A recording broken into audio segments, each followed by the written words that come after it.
Ce soir, nous recevons Thibaut Meurgue-Guillard, entrepreneur Green Tech, expert en empreinte carbone numérique et cofondateur de Found & Seek, qui nous parlera de l'empreinte carbone numérique et de l'impact de la technologie sur la planète. Il a souvent eu l'occasion d'intervenir auprès de nos élèves du secondaire et c'est un plaisir de le recevoir ce soir. À la fin de sa présentation, vous aurez l'occasion de lui poser des questions, soit en les rédigeant sur le chat, soit en cliquant sur Raise Hand et nous activerons votre micro. Pour suivre cette visioconférence en anglais, cliquez sur Interprétation et choisissez le canal anglais. If you would like to listen to this webinar in English, click on Interpretation, then select the English channel. Sans plus tarder, je passe la parole à Thibaut Meurgue-Guillard. Bonjour à tous. Bonsoir, ravi d'être. Merci pour l'introduction, Marie-Paul. Très content d'être avec vous ce soir pour cet épisode, entre guillemets, des idées changent le monde. Je vais partager mon écran afin de vous montrer mon support. Donc, je suis Thibaut, effectivement, cofondateur d'une startup à Singapour qui s'occupe d'aider les entreprises à mieux gérer leurs déchets numériques et l'utilisation de leur équipement en général, qui s'appelle Found & Seek. Et j'ai aussi pas mal de compétences, ou en tout cas d'expertise sur la partie impact de la tech sur la planète, impact environnemental, dont on va beaucoup parler ce soir, aussi un peu plus social et sur les enjeux de santé.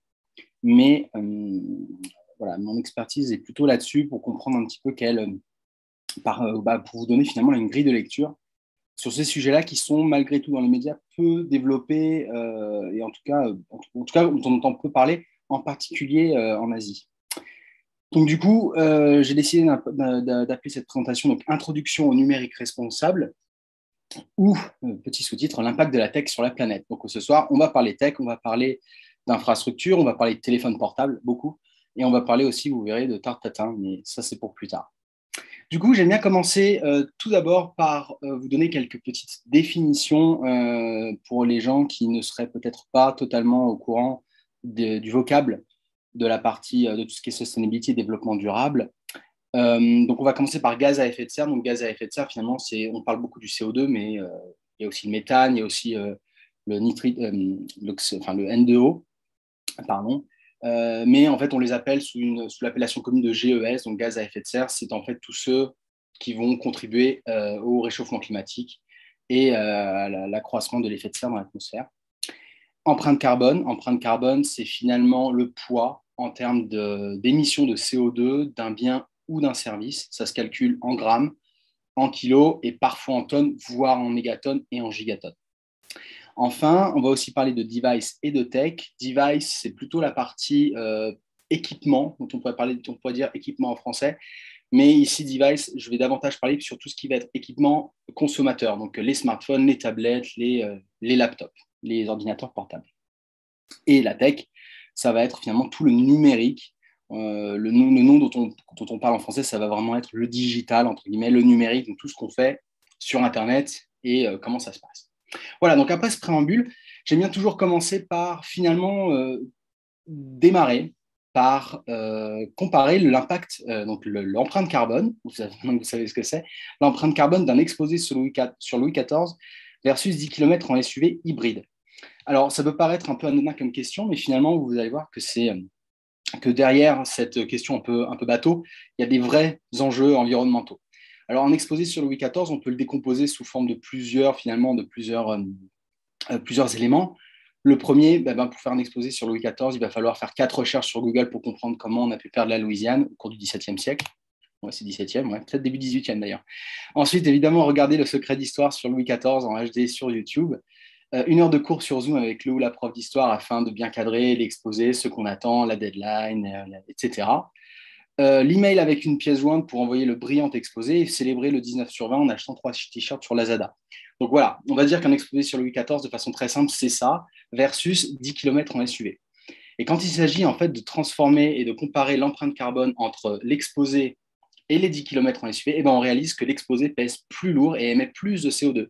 Donc la différence est tout à fait légère, on parle de 10 grammes, c'est très très faible, mais néanmoins la différence existe. Et donc faire un exposé sur Louis XIV, ce n'est pas neutre en carbone. Quand on fait la petite décomposition finalement des différents éléments dont je vous ai parlé, par exemple, une recherche Google, c'est entre 6 et 8 grammes de CO2. Donc, j'ai pris la moyenne, j'ai pris 7 et quelques. C'est environ, donc 4 recherches, par exemple, c'est à peu près 30 grammes de CO2 en termes d'émissions. Regardez une vidéo sur YouTube en HD, c'est à peu près 100 grammes de l'heure. En gros, bon, secret d'histoire, c'est 90 minutes, donc j'ai mis un peu plus. Les Zoom calls, surtout avec des classes à 15, 20, 30 personnes, avec la vidéo, ça peut très, très vite chiffrer très, très vite et très, très haut. Enfin, vous voyez un mail en pièce jointe, vous voyez que ce n'est pas neutre pour l'environnement non plus. Ça peut monter même jusqu'à 35, voire 40 grammes selon certains settings, certains paramètres.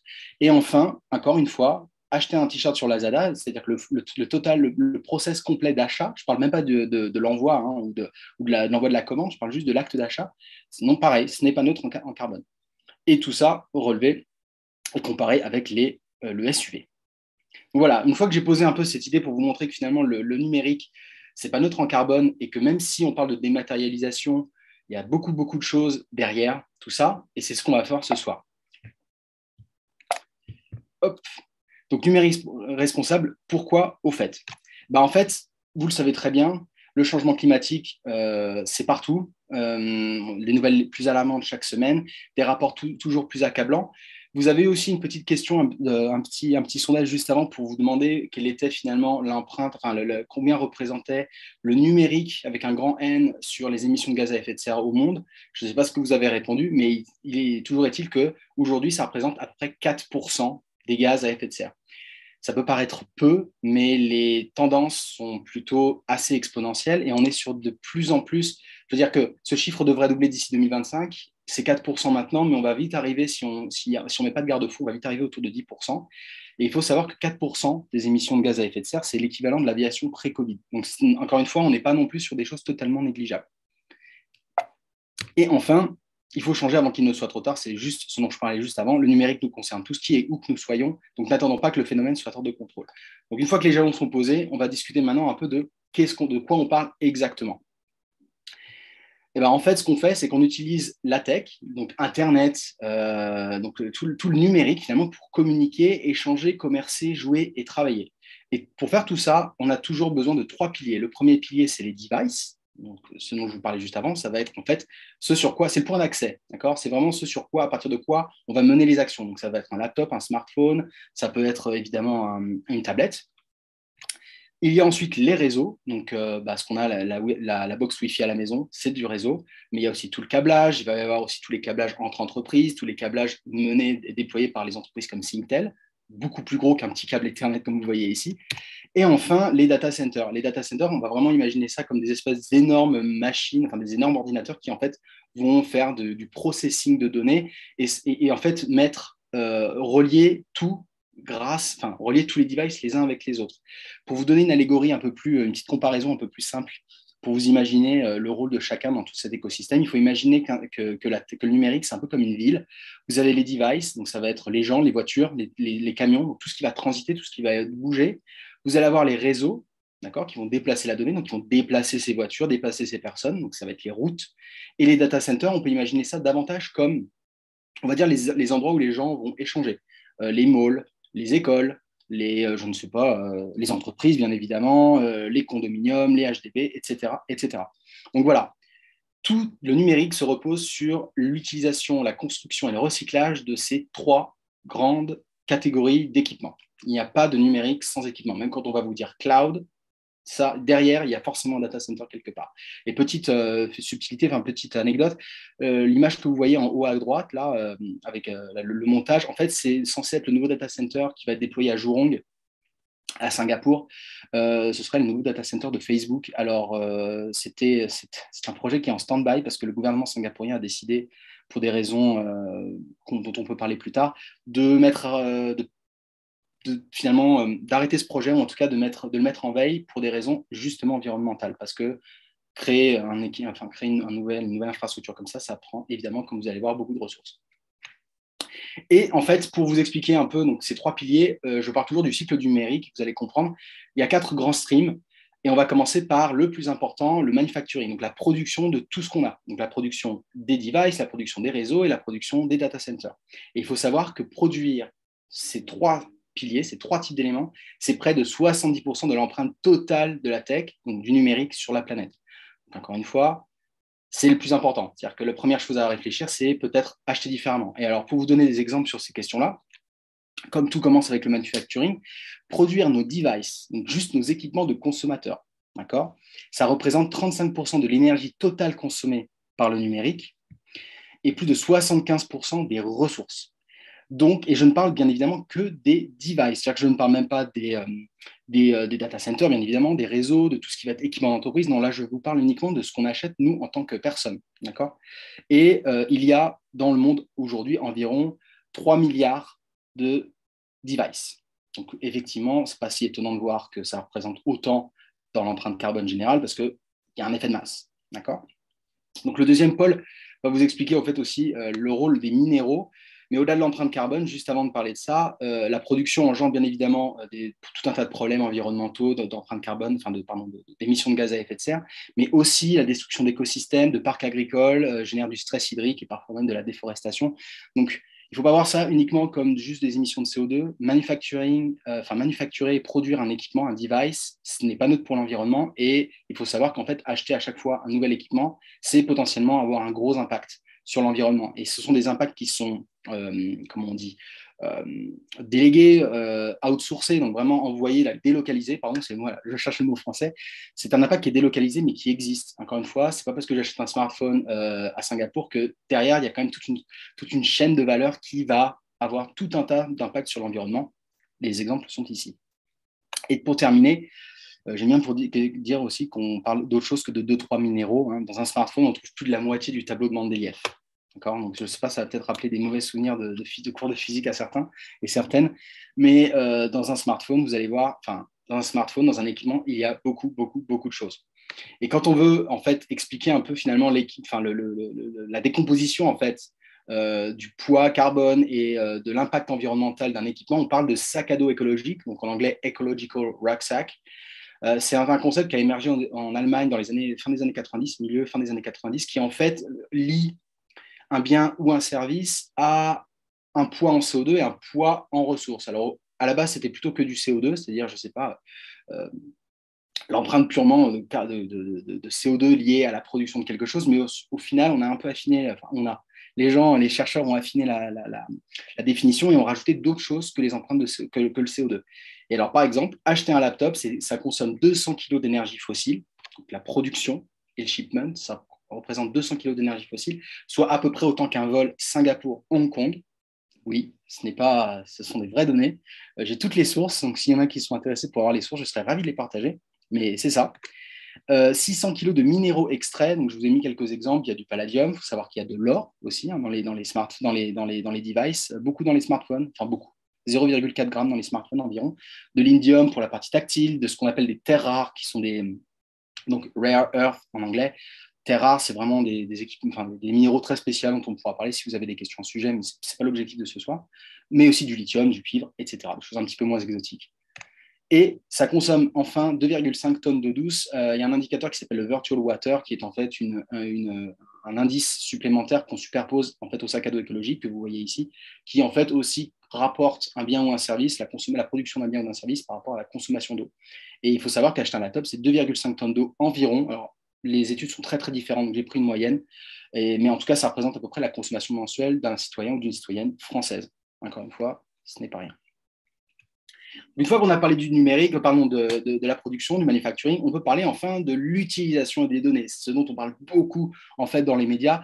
Et en fait, quand on parle du numérique, et en tout cas en croire les médias, les news, on voit beaucoup en fait, les journalistes insistent énormément hein, sur cet aspect de data center, etc. Effectivement, ce n'est pas neutre, vous allez le voir, mais c'est très très ciblé et l'impact il est plutôt moins important. Enfin, comparé en tout cas à la production, c'est beaucoup, beaucoup, beaucoup moins important. Mais l'utilisation des données, ça va être Netflix, TikTok, Snapchat, email, recherche Google, Dropbox, etc.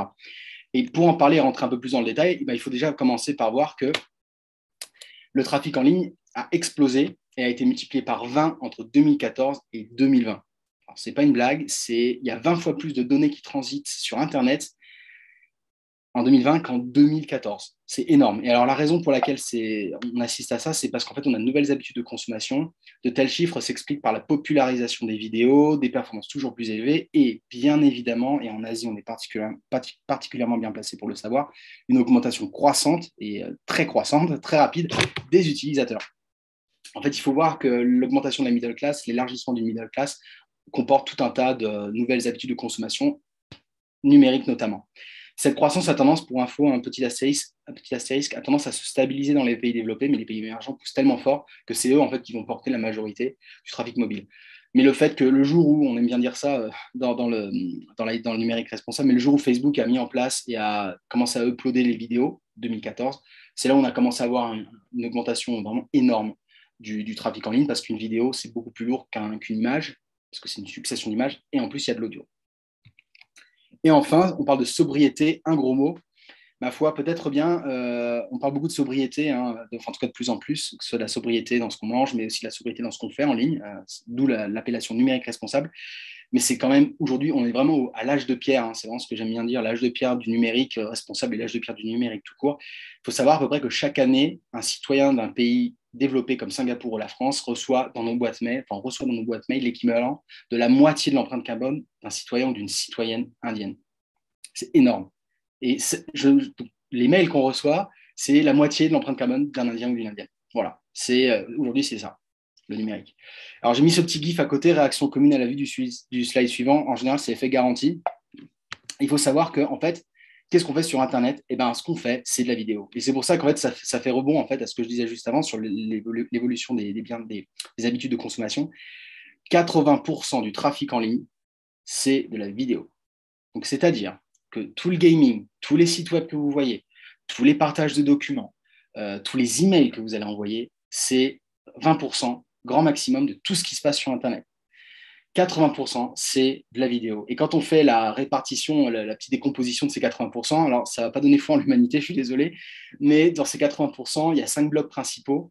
Et la VOD, évidemment, très, très importante. Et c'est une des raisons pour laquelle, d'ailleurs, le trafic mobile a explosé, le trafic, en tout cas, Internet a explosé. Netflix, Disney+, etc. Je ne fais pas de pub, je ne suis pas payé pour en parler d'eux, mais bon, c'est les plus connus. Le porno représente 16% de ces 80%. Donc, c'est quasiment 12% du trafic, c'est 13% du trafic mondial. C'est énormissime. Et évidemment, les websites vidéo type YouTube et Dailymotion, les réseaux sociaux et autres, tout ce qui va finalement être principalement des calls. Donc, ce qu'on fait là en ce moment, ça rentre dans les 20% qui sont juste à droite. Les réseaux sociaux explosent, pour info. Je crois que c'était 5% il y a quelques années. Il y a 4-5 ans, non, c'est 11%. Ça va très vite arriver à, je pense, 15-20, parce qu'avec l'émergence de Twitch, de TikTok, etc., on peut être sûr que ça va énormément se développer. Voilà pour le petit coup de loupe sur les vidéos et sur la partie usage des données. On arrive ensuite sur la troisième partie, la gestion de la fin de vie. Alors, j'aime bien expliquer ça. C'est un peu le combien d'équipements encore en état de marche avez-vous à la maison. Il faut savoir qu'en fait, on est très, très mauvais dans le monde, en général, pas qu'à Singapour, pas qu'en France, sur la partie qu'est-ce qu'on fait une fois qu'on n'utilise plus quelque chose. Je ne dis pas que la chose, le device est cassé, mais c'est une fois qu'on ne l'utilise plus, d'où l'appellation fin de vie. Il faut savoir que, moi j'aime bien parler en tout cas de ça, j'aime bien dire que c'est une histoire finalement de durée de vie et d'obsolescence. Dans les années 90, la durée de vie moyenne des équipements qu'on avait à la maison, c'était 20 à 25 ans, tout compris, tout ce qu'on appelle appliances, donc les fours, etc. 20 à 25 ans, il y a 30 ans. Et aujourd'hui, on est en moyenne à 4-5 ans pour tout. Et pour les smartphones et les tablettes, on est plutôt autour de 2 ans et demi, 3 ans. Voilà. Et on arrive sur une deuxième chiffre qui, du coup, ne va pas vous étonner, a priori, après avoir lu ça. C'est que 80% des Français, alors je peux vous partager la source, mais 80% des Françaises et des Françaises achètent un nouveau smartphone alors que l'ancien est toujours en état de marche. Et ça, bien évidemment, ça a un impact sur le manufacturing, parce qu'il faut bien en racheter un, et ça a aussi un impact sur toutes ces ressources finalement qui restent latentes, enfin pas latentes, mais en tout cas qui restent à prendre la poussière dans un tiroir ou dans un placard. Et enfin, et ça c'est très important et on pourra en parler par la suite, mais il y a de plus en plus de solutions qui sont à la disposition des consommateurs. Je ne parle pas des entreprises, je parle des consommateurs. Il y a de plus en plus de solutions qui existent pour justement détourner ou en tout cas diminuer l'impact du problème de la gestion de la fin de vie quand il s'agit des équipements, des devices. On parle de reconditionnement, de revente, de réparation, de donation. Singapour a décidé par exemple cette année de vachement pousser cet aspect-là. Donc, il y a de plus en plus d'activités, enfin en tout cas d'incentives, de projets qui se mettent en place à ce sujet-là, que ce soit des projets de la société civile ou qui soient poussés ou financés carrément par le gouvernement. Voilà. Reconditionnement, je fais une petite définition pour ceux qui ne connaîtraient pas éventuellement. Le reconditionnement, c'est en fait, vous débarrasser d'un iPhone que vous n'utilisez plus, vous le donnez à une personne qui va vous le remettre en état de marche. En gros, ils vont le retaper. Ils vont changer, par exemple, quelques éléments de la batterie. Ils vont le nettoyer. Ils vont cleaner complètement. Ils vont vraiment remettre à jour totalement le software, donc le système d'exploitation interne de l'équipement. Et ça va permettre de le revendre sur le marché d'occasion beaucoup moins cher. Alors moi, tous les téléphones que j'ai depuis 5-6 ans, c'est que des reconditionnés, j'ai jamais eu de problème, c'est vraiment super, super. Je parlais du reconditionnement et des potentielles solutions à la fin, ne vous inquiétez pas. On peut aussi revendre, tout simplement, que ce soit sur Carousel ou pas, ou juste un ami ou quelqu'un de la famille, je ne sais pas. Réparation, donc là, c'est à vous carrément d'aller chez quelqu'un pour vous le faire réparer, et évidemment, donation. Une fois que vous ne l'utilisez plus, s'il peut être en état de marche, vous pouvez toujours très bien le donner, notamment aux enfants défavorisés en Asie du Sud-Est. Et on va terminer sur cette dernière partie, sur la partie du cycle du numérique, sur la partie recyclage. Alors pareil, le recyclage, c'est un sujet dont on parle très peu. On parle beaucoup des données, des data centers, ça je pense que vous en avez beaucoup entendu parler, mais le manufacturing, on en parle peu, et le recyclage, encore moins. Et c'est un énorme problème parce qu'en Asie en particulier, on n'est pas du tout prêt à gérer le tsunami de e-waste qu'on va avoir à gérer. Aujourd'hui, à Singapour, 6% seulement de l'équipement, des devices, est recyclé. Pour un pays aussi développé que Singapour, ça fait un peu tâche. On est dans des pays comme Taïwan ou le Japon, on est entre 50 et 75%. Donc, il y a une énorme marge à faire là-dessus. Bref, tout ça pour dire, les déchets électroniques, on parle souvent de bombes à retardement. J'ai écrit un article à ce sujet la semaine dernière, j'ai publié la semaine dernière qui s'appelle What is e-waste and why is it critical for Southeast Asia? Donc, comprendre ce que c'est que les e-waste, le déchet électronique, et pourquoi c'est grave, particulièrement en Asie du Sud-Est. Je serais ravi de le partager dans le chat à la fin. C'est un état des lieux un peu complet pour que vous compreniez vraiment de quoi il retourne. C'est terrible. Enfin, c'est terrible. Il y a beaucoup de choses à dire et il y a beaucoup de choses à faire. Mais il faut savoir que du coup, en termes de déchets électroniques, c'est 54 millions en 2019, 54 millions de tonnes de déchets électroniques en 2019. Donc là, on ne parle pas uniquement des smartphones et des laptops, on parle de finalement tout ce qui va être équipement. Donc là, on va vraiment élargir à la partie, par exemple, keyboard, donc tout ce qui va être, clavier, écran, beaucoup d'écrans télé, etc. 54 millions de tonnes, ça représente 170 cargo ships remplis à ras-bord. Donc voilà, ça permet d'avoir une idée plus imagée de l'impact que ça représente et du volume que ça représente. L'Asie en représente les 50%, donc c'est 26, je crois que c'est 24,9 millions de tonnes, un peu moins de 50%, mais 24,9 millions de tonnes de déchets électroniques sont produits juste en Asie. Et bien évidemment, l'Asie représente la croissance la plus forte avec l'émergence d'une classe moyenne qui se développe. C'est pas contre elle, mais voilà, c'est juste, il faut juste le savoir, et c'est une des raisons pour laquelle ça pousse autant. Et enfin, j'en parle pas trop ce soir, je suis vraiment axé environnement ce soir, mais tout ça, les déchets électroniques, il y a aussi tout un tas de problèmes sanitaires et sociaux qui sont terribles. Il y a de plus en plus d'études qui sortent sur l'impact social et sanitaire de tous ces problèmes de la gestion des déchets électroniques, parce que les déchets électroniques, comme vous pouvez l'imaginer, vous avez la photo en background juste derrière, en général, c'est pas très très bien géré, et c'est bien évidemment géré par les pays qui sont très peu préparés à le faire et qui n'ont pas les cadres légaux et les cadres, toute la législation, tous les procédés, toute la protection sociale qui va. Il faut savoir, par exemple, les grands pays importateurs de déchets électroniques, donc en gros qui vont les traiter, que ce soit bien traité ou pas, c'est pas la question. En tout cas, les pays qui le récupèrent le plus, il y a le Ghana qui récupère qui récupère quasiment tous les déchets électroniques africains, mais aussi une partie des Européens. Pas tant que ça, mais un peu. Il y a le Cambodge et l'Indonésie. Voilà, c'est vraiment le Cambodge, il y a des articles édifiants sur ce sujet avec une véritable économie souterraine. Ouais. Si vous avez des questions à ce sujet sur la partie waste, sur l'impact sur l'Asie du Sud-Est, n'hésitez pas à poser une question à la fin. Et sur la partie recyclage, j'aime bien aussi parler finalement, parce qu'en fait, le recyclage, on peut imaginer que c'est la solution, c'est un peu la panacée. C'est-à-dire que voilà, 54 millions d'e-waste, super, on a juste besoin de recycler ces 54 millions de tonnes, et puis voilà, on va s'en sortir. Le problème, et ce serait si beau, mais le problème, c'est un peu plus compliqué que ça. Et j'aime bien rapprocher cette idée de recyclage compliquée avec le théorème de la tarte tatin. Alors, c'est quoi le théorème de la tarte tatin? En fait, pour faire une tarte tatin, il vous faut une pâte. Donc, vous avez du beurre, de la farine, du sucre, de l'eau. Il vous faut des pommes, de la vanille et du sucre pour faire vraiment toutes les pommes. Il vous faut bien évidemment l'électricité. Il vous faut un four pour la cuire. Et du coup, ça vous fait une magnifique tarte tatin. Le problème, c'est qu'en fait, le recyclage, c'est exactement la même chose. C'est-à-dire qu'on allie tout un tas de choses ensemble pour former quelque chose de complet à la fin. Mais si, à la fin de votre tarte tatin, je vous demande, est-ce que vous pouvez me rendre les pommes que vous avez utilisées telles quelles au début, bah, fatalement, ce ne sera pas possible. Et en fait, c'est exactement le problème qu'on a dans le recyclage.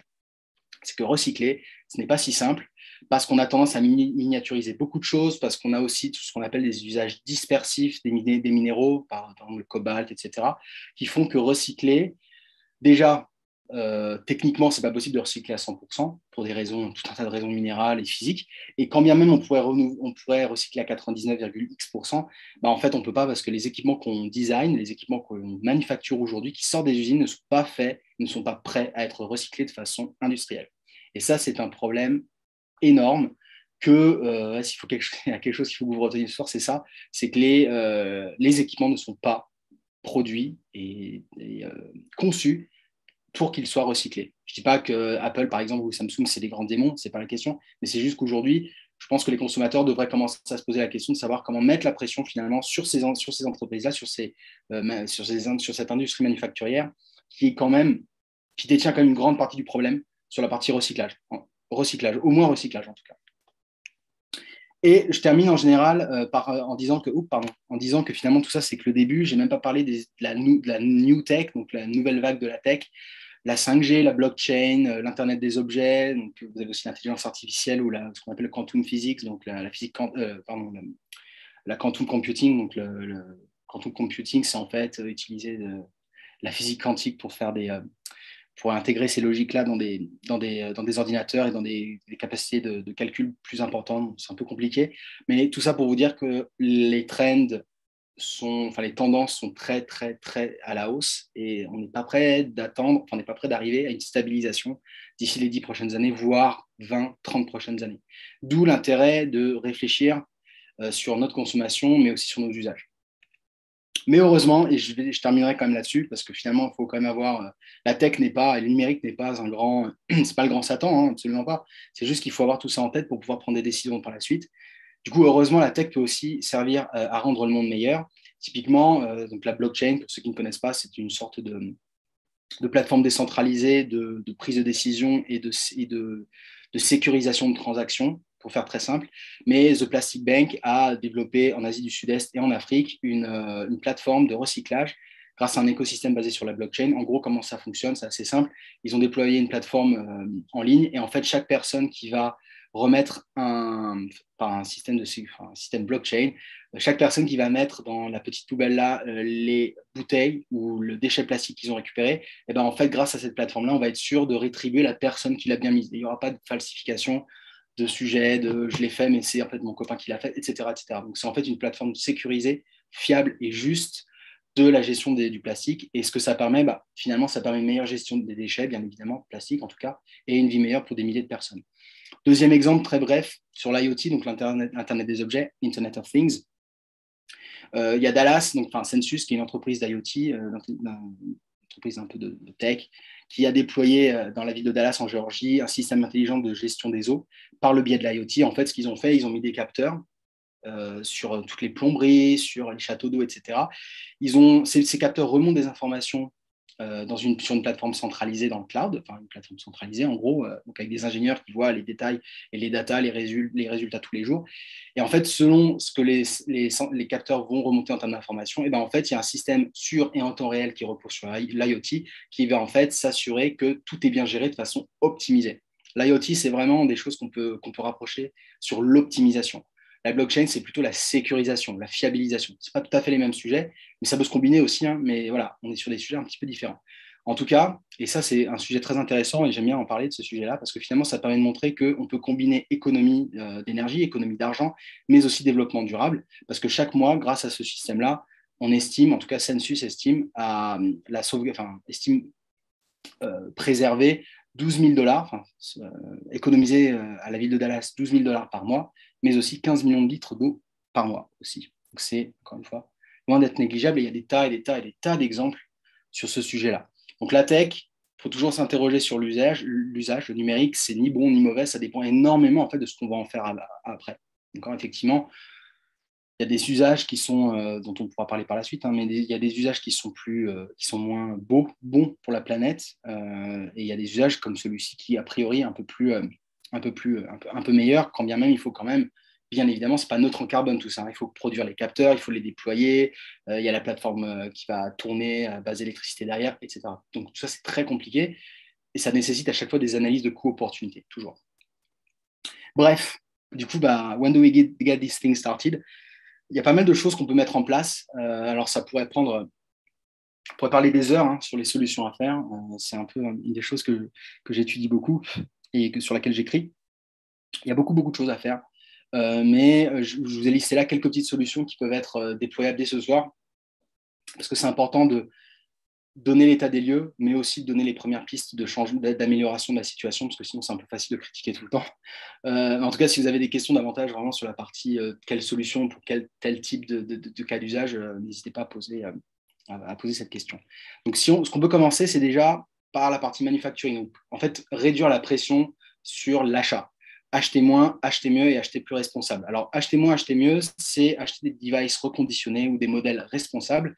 Alors, les devices reconditionnés, ça va être c'est en fait passer par des marketplaces qui vont être spécialisés dans la vente d'équipements de seconde main.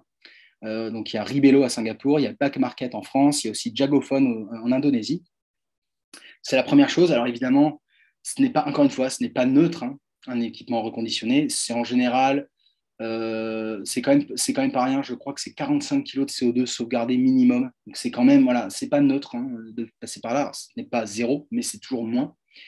Alors, il y a le shipment, etc. On est bien d'accord, il faut bien l'envoyer, l'équipement. Il faut bien qu'il soit transité d'une usine de reconditionnement, etc. Mais néanmoins, quand on met ça tout bout à bout, on est quand même sur des balances positives. Et après, il y a aussi acheter des modèles responsables. Alors, c'est un petit peu différent comme solution. C'est en fait non pas acheter des équipements qui vont des Apple reconditionnés, mais ça va être acheter des équipements, des téléphones ou des marques. J'ai mis Fairphone ici. Mais acheter des marques qui, en fait, vont concevoir des équipements, donc des smartphones ou des laptops majoritairement aujourd'hui, qui vont être maintenables dans le temps et qui vont être réparables très facilement. Exemple, donc Fairphone travaille sur j'ai plus le nom exactement, je suis désolé, le nom du modèle, je pourrais le partager, mais ils ont un modèle qui, en fait, si vous cassez la caméra, aujourd'hui, si vous cassez la caméra et que vous allez chez Apple, ils vont vous dire voilà, je suis désolé, monsieur, madame, il va falloir changer votre équipement parce que on ne fait pas le remplacement, etc., parce que c'est compliqué, Et en fait, Fairphone, ils ont pris le sujet, enfin le contre-pied de tout ça. Ils se sont dit nous, ce qu'on fait, c'est qu'on va créer un smartphone qui, si on casse la caméra, il y a juste à enlever le petit plug de la caméra, le petit module, et hop, on le remplace par une nouvelle caméra. Donc, c'est vraiment la partie conception, ce qu'on appelle de l'éco-conception, qui font que, et je pense qu'il y a un grand futur dans ces sujets-là, mais être capable de créer des choses qui sont beaucoup plus faciles à réparer dans le temps. Et du coup, mécaniquement, mathématiquement, vous allez augmenter drastiquement la durée de vie d'un équipement. Et on sera plus autour de 3-4 ans, on sera plutôt autour de 5-6 ans. Alors après, pour ceux qui s'y connaissent un petit peu, il y a aussi l'obsolescence logicielle. Bon, j'en parle pas ce soir parce que c'est un peu plus technique, mais toujours est-il qu'on peut acheter moins et acheter mieux déjà. On peut aussi acheter plus responsable. Alors, il y a de plus en plus de bases de données qui existent sur Internet qui font l'état des lieux et la décomposition en sac à dos écologique des modèles. Donc, aujourd'hui, Lenovo, Dell, Apple, vous pouvez trouver la donnée. Vous pouvez trouver l'empreinte carbone d'un équipement comme ça. Dell, par exemple, c'est sur leurs équipements. C'est-à-dire que si vous regardez tous les équipements, tous les monitoring, tous les écrans, vous allez pouvoir regarder normalement si vous achetez un écran, je sais pas, à Kurtz ou je sais pas où à Singapour, normalement vous êtes censé pouvoir avoir cette information. Alors il y a des fois, je la trouve pas toujours parce que c'est en très très petit, mais ils sont censés le mettre. Et de toute façon, la donnée est de plus en plus disponible sur Internet. Ensuite, faut en parler. Donc, si vous êtes intéressé, les entreprises ont un rôle capital pour le numérique responsable parce qu'elles ont un effet évidemment d'impact beaucoup plus important, puisqu'on ne va pas parler d'un équipement par maison ou de 5 smartphones par maison, on va parler par 50, 500, 5000. Donc, effectivement, comme tout est centralisé potentiellement au même endroit, on peut faire un énorme impact. Et c'est ce que mon entreprise fait.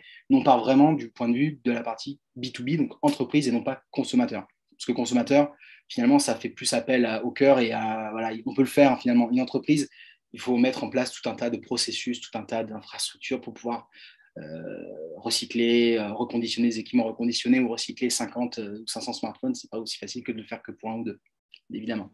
Ensuite, utiliser la vidéo avec parcimonie.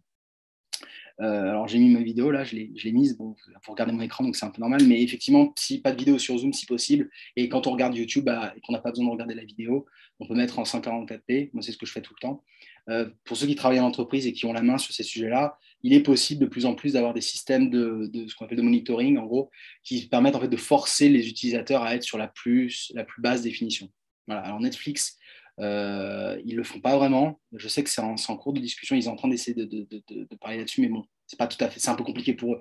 Quand regardez Netflix avec 480p sur une télé 4K, effectivement, c'est un petit peu moins sympa. Mais bon, bref, utiliser la vidéo avec parcimonie est une très bonne solution pour diminuer l'impact, votre impact l'impact en tout cas de vos activités numériques et de vos activités en ligne. Et enfin, exploiter les anciens devices en les remettant en bonne condition ou bien faire des donations. Donc, je vous ai mis Engineering Good et REPC, qui sont des ONG basées à Singapour qui s'occupent de ça. REPC sur la partie donation et Engineering Good sur la partie retapage, reconditionnement. Et enfin, recycler les déchets. Et je terminerai là-dessus, c'est très important. Singapour a déployé au 1er juillet 2021 300 bornes de collecte pour pouvoir recycler le e-waste, donc tous les déchets électroniques. Vous avez en bas sur le site par ailleurs de NEA la liste de ces 300 bornes. Je sais qu'ils vont en déployer davantage parce qu'apparemment, j'ai entendu dire qu'elles étaient très, très, très complètes, très, très, très full. Et il faut savoir, petite anecdote, avant ce 1er juillet 2021, c'est très, très, très compliqué à Singapour de recycler une batterie, une pile. Alors que j'ai vécu en France quelques 20 ans. Depuis que je suis petit, je me souviens qu'on peut le faire. Et ben à Singapour, ça vient seulement de le faire. Donc, c'est pas pour taper sur Singapour, c'est pour dire qu'il y a encore une énorme marge de manœuvre et qu'il y a plein de choses à faire. Et du coup, j'en ai terminé. Ça a duré un petit peu plus longtemps, je suis désolé. Mais il y avait beaucoup de choses à dire. Merci beaucoup, Aux questions. c'était très intéressant. Alors, les questions. Combien d'arbres faut-il pour compenser notre empreinte carbone voilà. Ouais, donc c'est la partie. Donc là, on va parler de la partie. Oh, pardon.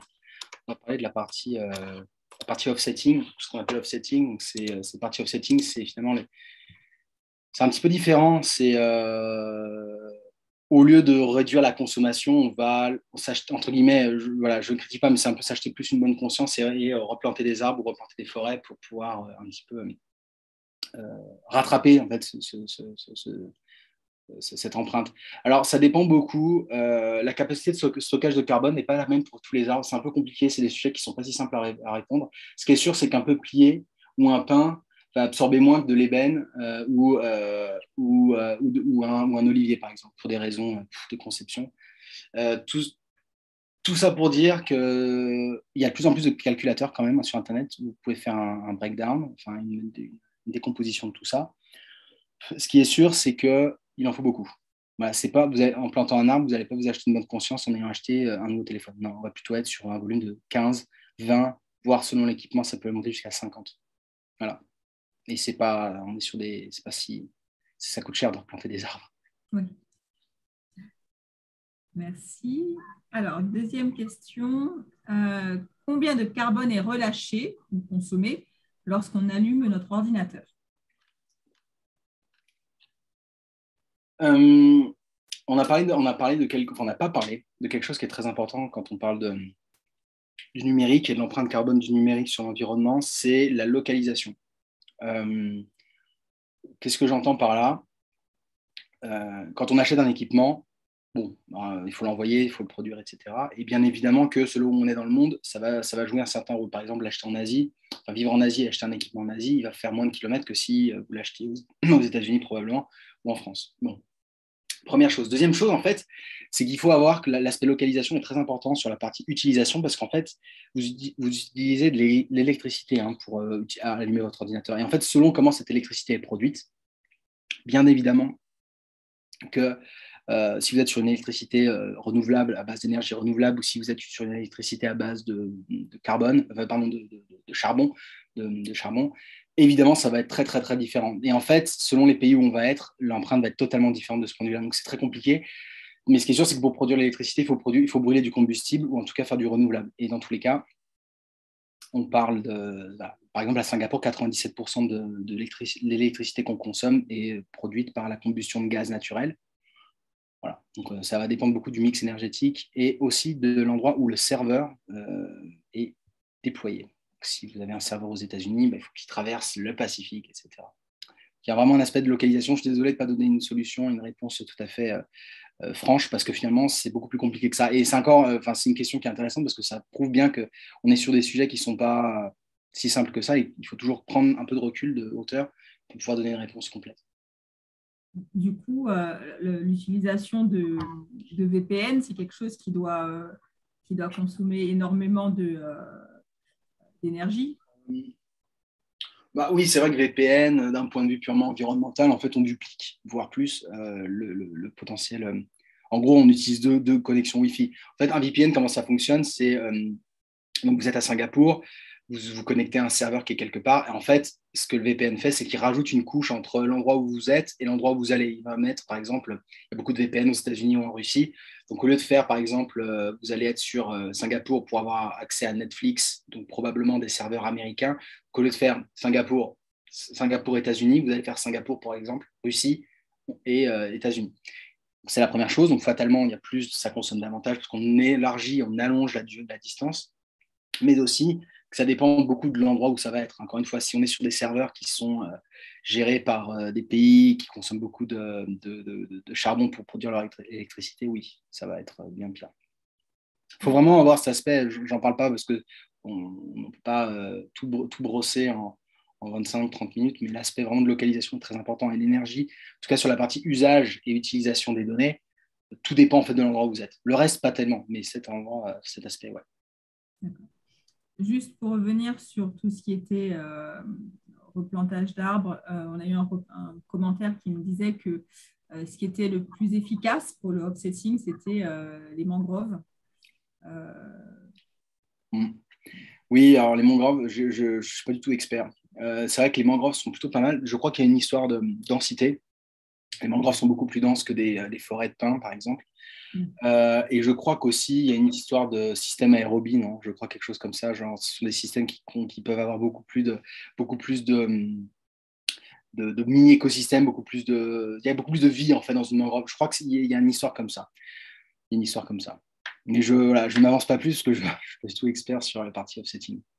Alors, il y a des experts, ils peuvent intervenir. Voilà, si M. Bréger veut qu'on active son micro pour qu'il en dise plus, avec plaisir. Appuyez juste sur Raise Hand et je l'activerai. Ensuite, alors, une question sur les jeux vidéo. Est-ce que jouer aux jeux vidéo augmente les émissions de gaz à effet de serre? Et si oui, pourquoi? Alors oui, évidemment. Alors, les jeux vidéo, alors le gaming, on l'a vu, hein, il y avait un des slides, j'en parlais. Il y avait un petit détail là-dessus. C'est pas énorme, un gaming, c'est 4% des usages. Après, pour du gaming, il faut les consoles.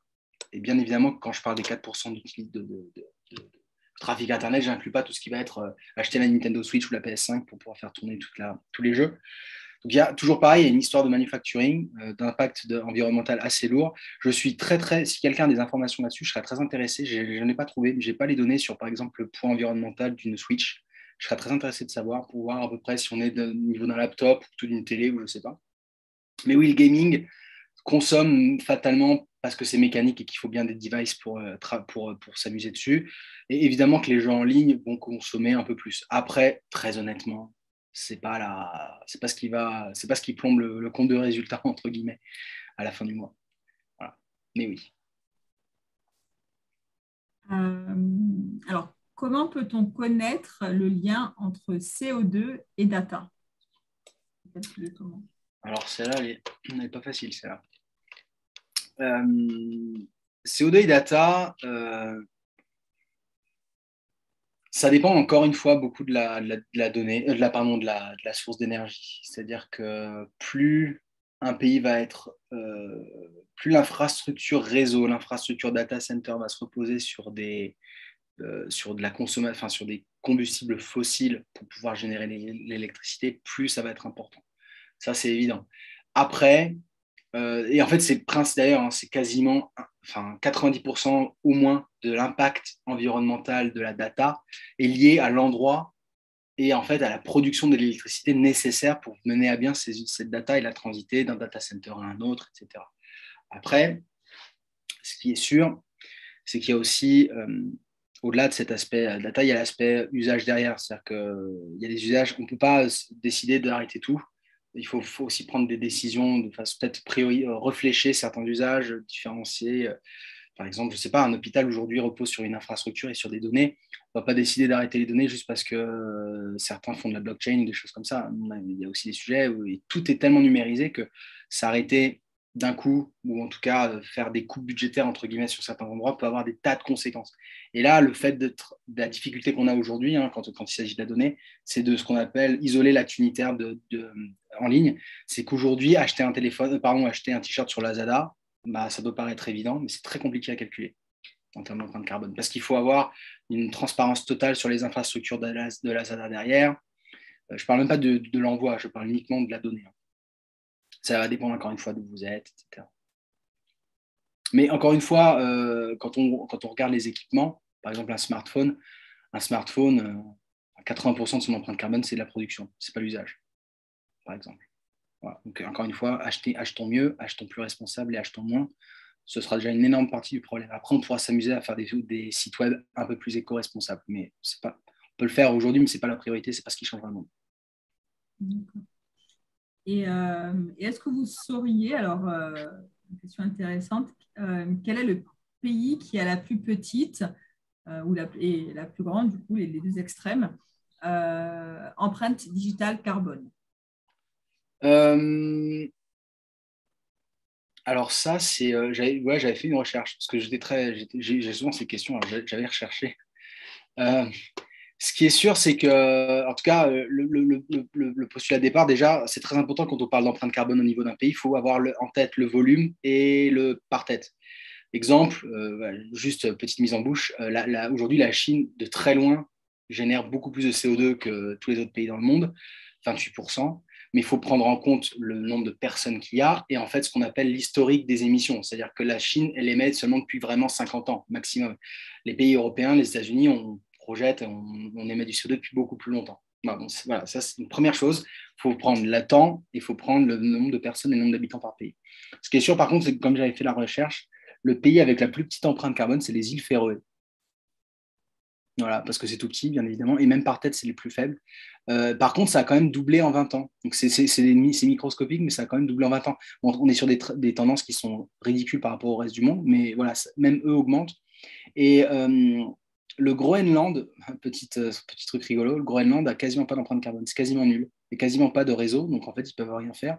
Et elle a même diminué depuis les années 90. Alors ça, voilà. Mais l'empreinte carbone du Groenland, l'empreinte carbone digitale du Groenland est très très faible et elle baisse.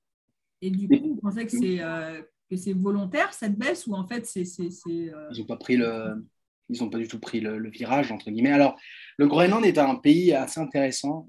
Donc, le Groenland est rattaché aux yeux de l'Europe. Le Groenland est rattaché au Danemark.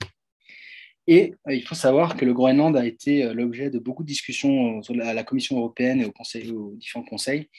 Parce qu'en fait, il est notoirement admis que le Groenland est assis sur des ressources très intéressantes. On a très peu parlé de ressources ce soir, j'en suis désolé. Mais donc, cuivre, lithium, etc., terres rares. Tout ça, en fait, on en a besoin pour produire nos équipements, mais aussi, et un peu plus cyniquement, pour produire tout ce qui va être énergie renouvelable, tout ce qui va être éolienne, panneaux photovoltaïques, etc. Donc, quand on parle de créer de l'impact carbone, enfin l'empreinte carbone d'une éolienne et qu'on dit que c'est zéro, attention, pas tout à fait vrai, parce qu'il faut la produire, il faut l'acheminer, etc. Il faut l'assembler, machin. Puis après, il faut la recycler aussi, soit dit en passant. Bref. Toujours est-il que le Groenland est assis sur sur de colossales ressources colossales ressources minérales, mais minières, et que le Danemark a mis un no-go cette année, je crois que c'est en début d'année, je crois que c'est en mars ou en avril 2021, pour dire nous, Danemark, nous décidons de ne pas investiguer et de ne pas creuser dans les ressources du Groenland pour des raisons environnementales. Ce qui a fait, à un moment donné, un peu grincer des dents du côté allemand et du côté français, parce qu'on savait qu'il y avait un sacré pactole derrière. Après, c'est les États qui choisissent, bien évidemment. Je ne dis pas que c'est pas bien, mais en tout cas, très intéressant que le Groenland a été au centre de certaines discussions cette année en Europe liées au numérique et à la partie ressources minérales. Je pense qu'on a encore le temps pour deux questions. Est-ce que les nouvelles tech sont-elles toujours bonnes pour la planète? Alors, évidemment, non. C'est triste. Ce qui est sûr, c'est qu'il ne faut pas croire les vendeurs de rêves qui vont vous dire que la tech nous sortira. La tech est une part de la solution, est partie de la solution, mais n'est pas la solution en tant que telle. Je travaille dedans, hein. Donc, je ne prêche pas vraiment pour ma paroisse, je suis d'accord, mais il s'avère que quand on regarde ce qu'on fait avec la blockchain typiquement, ou même avec l'IoT, on est quand même très très peu. J'ai donné un très bel exemple tout à l'heure. Bon, voilà. Donc, l'IoT est beaucoup fait pour des optimisations d'argent et pas vraiment de discussion environnementale. Donc non, la tech ne nous sauvera pas toute seule en tout cas. Mais c'est ça qui est intéressant avec le numérique, c'est que sans mettre un usage en face, il est très difficile de se porter un jugement de valeur complet et intégral sur ce que ça va faire en fait. Et je vais rajouter quelque chose pour les entreprises. Peut-être qu'il y a des gens qui sont ici, qui travaillent. Bon, je pense qu'il y a beaucoup de gens qui travaillent dans les entreprises. Mais il est très difficile de parler de l'empreinte, enfin de l'impact de la tech sur l'environnement, de l'empreinte du numérique sur l'environnement, si on omet ce qu'on appelle l'effet rebond. Donc en gros, c'est analyse de coût analyse de coût entre, par exemple, je sais pas, je prends le bus pour aller au travail ou je prends la voiture pour aller au travail. L'effet rebond, c'est en fait de comparer ces deux éléments et selon quel comportement je vais choisir, quelle va être finalement la nouvelle empreinte carbone que j'ai. Exemple assez parlant, on a fait beaucoup de work from home récemment à cause du Covid. Et du coup, on est resté beaucoup à la maison. Du coup, on a moins pris la voiture, on a moins pris le bus. Par contre, on a mis beaucoup plus la clim. Là, ça, c'est l'effet rebond. C'est-à-dire faire le comparatif entre ces deux datas, ces deux données et savoir au final qu'est-ce qui est le meilleur. Et toutes les entreprises devraient, à mon sens, bon, c'est compliqué, on ne peut pas tous le faire, mais les entreprises devraient, à chaque fois qu'elles lancent un nouveau projet, faire cette analyse en fait, d'effet rebond. C'est-à-dire que je fais ça, mais qu'est-ce que ça va impliquer en termes d'environnement? Est-ce que vraiment je vais gagner en termes d'émissions de CO2 à la fin? Et deuxième chose qui est très importante pour les entreprises, bien évidemment aussi, c'est la partie scope 3. Donc en fait, on parle d'émissions scope 1, scope 2, scope 3. Scope 1, ça va être, je ne sais pas, par exemple, je produis un téléphone, ça va être le manufacturing. Donc j'ai mon usine, je vais le produire, etc. Le scope 2, ça va plutôt être tout ce qui va être acheminement des ressources, etc. Et le scope 3, ça va être toute la chaîne de suppliers. Donc, ça veut dire que les personnes qui vont travailler, qui vont déplacer un équipement, qui vont intervenir pour, je ne sais pas, me faire la facturation de quelque chose. Bref, très important. Et c'est pour ça que les entreprises ont un rôle central parce qu'elles ont un effet d'entraînement qui peut être vraiment important, surtout les grosses entreprises. Merci. Alors, on a une question. Est-ce que vous pouvez nous parler du mouvement low-tech? Low-tech. Alors, les low-tech, j'ai acheté, c'est un mouvement qui est assez intéressant. En fait, les low-tech, il y a plusieurs choses dans les low-tech. Low-tech, donc pardon, c'est L-O-W, low comme high and low, low-tech. Je le prononce à la française. Mais... Voilà, en français, on dit low-tech. Hein. Je crois qu'on parle de technologie intermédiaire, quelque chose comme ça. Le mot français est assez vilain. Donc, bref, les low-tech, en fait, c'est se dire, déjà, il y a plusieurs idées. Bon, c'est quelque chose qui a été notamment popularisé en France par quelqu'un qui s'appelle Philippe Biwix, qui est quelqu'un de très, très influent et très compétent sur la partie ressources, minérales et impact de la tech sur l'environnement. C'est quelqu'un que j'aime beaucoup d'ailleurs. Et d'ailleurs, j'ai acheté ses livres, ils sont excellents. Les low-tech, c'est pour expliquer finalement que on peut faire autant avec moins et mieux. Exemple, est-ce qu'on a besoin qu'un smartphone soit si petit? En fait, la raison pour laquelle, par exemple, on a un iPhone qui soit si petit, c'est parce qu'en fait, on a des technologies qui permettent de miniaturiser tout un tas de choses. Par exemple, les batteries sont beaucoup plus petites, les processeurs sont beaucoup plus petits, parce qu'on utilise des minéraux, des métaux qui permettent de faire de la miniaturisation et ce qu'on appelle de la nanotech. Mais dans les faits, est-ce qu'on a vraiment besoin d'avoir un iPhone aussi petit? Et low-tech, ça commence par réfléchir sur est-ce qu'on a besoin de quelque chose de si petit, de si performant ou pas vraiment. Exemple un peu extrême de la low-tech, c'est le pull quand il fait froid, au lieu de mettre le chauffage. Voilà, ça commence par ça la low-tech. Donc la low-tech, ça représente vraiment un courant de pensée et une façon d'aborder le numérique, mais beaucoup plus au final. Un vélo, c'est un peu plus low-tech, par exemple, aussi, qu'une voiture. Mais ça passe par une réflexion d'abord de pourquoi on produit, pour qui et comment on le produit. Et une fois qu'on a aussi le comment on le produit, comment on le design pour que quand on le recycle, il n'y a pas de problème. C'est le problème du recyclage et de la tarte à pain, rappelez-vous. Voilà, donc c'est ces 4 questions que se posent finalement les low-tech. Alors, on peut pas en parler, on peut en parler des heures, mais voilà, c'est jalonner une façon de penser et de concevoir les services numériques et les équipements sous cet angle, sous cette matrice quadruple. Merci. Allez, une dernière question. Est-ce que les énergies renouvelables, est-ce qu'elles sont vraiment vertes? Donc, ouais, alors ça, c'est une question c'est un peu une question tabou. C'est une question tabou parce qu'elle est très vite politisée déjà. Donc, non, la réponse est non. J'ai commencé à en parler pour la simple et bonne raison qu'il faut produire et que produire un panneau voltaïque, typiquement, ou une éolienne, ça consomme des ressources, il faut tout assembler, etc. Donc, rien n'est jamais vert, en fait. Même nous, respirer, hein, c'est pas vert. Donc, bien évidemment, quelque chose qu'on manufacture, quelque chose qu'on assemble ne le sera pas non plus. Après, il faut réfléchir, je pense, c'est très important de réfléchir sur le terme, enfin la durée. C'est-à-dire que si c'est pour consommer, produire une éolienne, par exemple, maintenant, mais qu'on l'a fait marcher pendant, par exemple, 50 ans, exemple, bon, c'est difficile, hein, mais imaginons, là, on peut se poser encore une fois la question de l'étude, l'analyse de coût et l'analyse d'opportunité au final.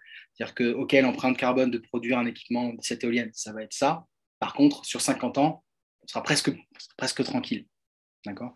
Mais quand bien même, voilà, il n'y a pas d'énergie purement verte. La seule énergie purement verte qu'on a, c'est le soleil et c'est le vent. Et certaines personnes très sachantes sur le sujet du développement durable ont tendance à dire que un monde durable et un monde sustainable, c'était finalement il y a quelques siècles quand on utilisait les bateaux à vapeur, enfin pardon, pas les bateaux à vapeur, les bateaux à voile et les moulins à vent. Ce qui est, voilà, effectivement, c'est purement sustainable, c'est purement renouvelable. Voilà, est-ce que c'est ce qu'on a envie d'y retourner? C'est une question de société que je ne trancherai pas. En tout cas, merci beaucoup Thibaut pour cette présentation et puis pour cet échange qu'on a pu avoir. C'était très intéressant.